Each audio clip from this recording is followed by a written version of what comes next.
हूं। मैं ये नहीं कह रहा कि डायरेक्ट सेलिंग से मेरी शादी हुई है, पर मैं डायरेक्ट सेलिंग का प्रेमी हूं। मैं ये कह सकता हूं सर दावे के साथ ऑन स्क्रीन, दुनिया में डायरेक्ट सेलिंग से ज्यादा खूबसूरत और कमाल की इंडस्ट्री हो ही नहीं सकती। है नहीं, हो ही नहीं सकती।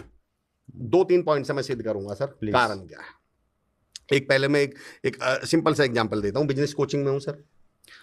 आप अगर बिजनेस मॉडल को समझने की कोशिश करें, पिछले 10 साल में जो सबसे बड़ा बिजनेस मॉडल डेवलप हुआ है, आज से 15-20 साल पहले सर मॉल्स हुआ करते थे, बड़ी बड़ी शॉप्स हुआ करती थी, बड़ी बड़ी दुकानें हुआ करती थी जी।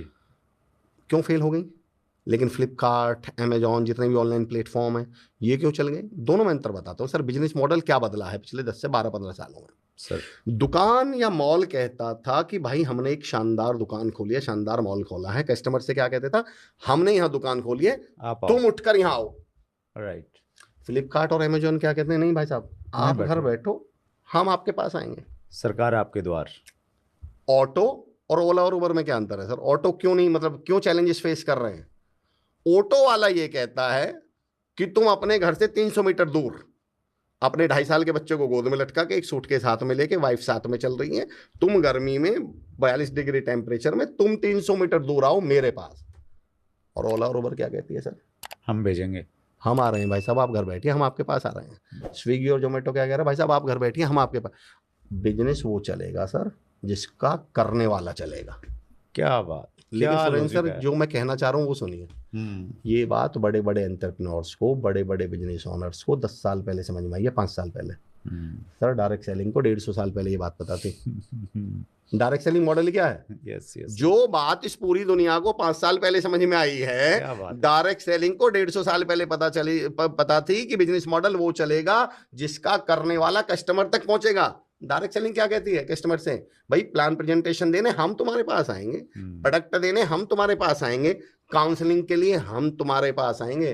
सर ये वो बिजनेस मॉडल है जिसका दुनिया में कोई मुकाबला नहीं है। आज ये पूरी दुनिया एक्सेप्ट कर रही है इस बात को। क्या बात। लेकिन सुरेंद्र सर, उसके बावजूद चैलेंज क्या आया?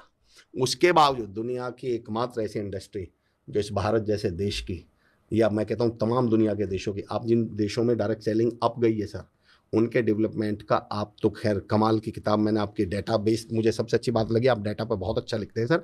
आप उनकी ग्रोथ चेक कीजिएगा। जैसे जैसे डायरेक्ट सेलिंग इंडस्ट्री वहाँ ग्रो होती चली गई, वो कंट्री ग्रो होती चली गई सर। फिर भी इतनी खूबसूरत इंडस्ट्री को चैलेंज क्या आया? मैं अपने अंदाज में बताता हूँ सर। मैं कहता हूँ sir direct selling love marriage की तरह है। अच्छा। हाँ जी। सुनिए सर, मुझे लव मैरिज को भारत में एक्सेप्ट किया गया या विरोध किया गया इसका भारत में? पहले बहुत विरोध हुआ, बहुत ज्यादा विरोध था। अब 10-5% एक्सेप्ट किया गया, 20% मान लो, लेकिन फिर भी बहुत ज्यादा। भारत जैसे देश में लव मैरिज का बहुत विरोध किया गया सर।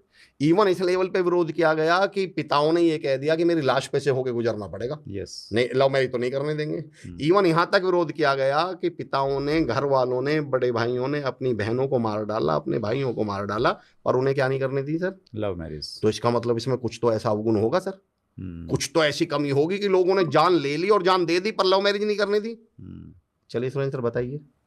सर मैं ओपन चैलेंज देता हूं, कमेंट बॉक्स में भी चैलेंज दे रहा हूं, मैं ओपन चैलेंज दे रहा हूं कि कोई मुझे डायरेक्ट सेलिंग की एक कमी बता दो, डायरेक्ट सेलिंग की एक कमी बता दीजिए, मैं ट्रेनिंग देना छोड़ दूं। बल्कि मैं सही बताऊं सर, लव मैरिज एक ऐसा सिस्टम था जो इस देश के 90% समस्याओं को हल कर सकता था। जात पात खत्म कर सकती थी लव मैरिज या नहीं? धर्म की लड़ाई खत्म कर सकती थी या नहीं?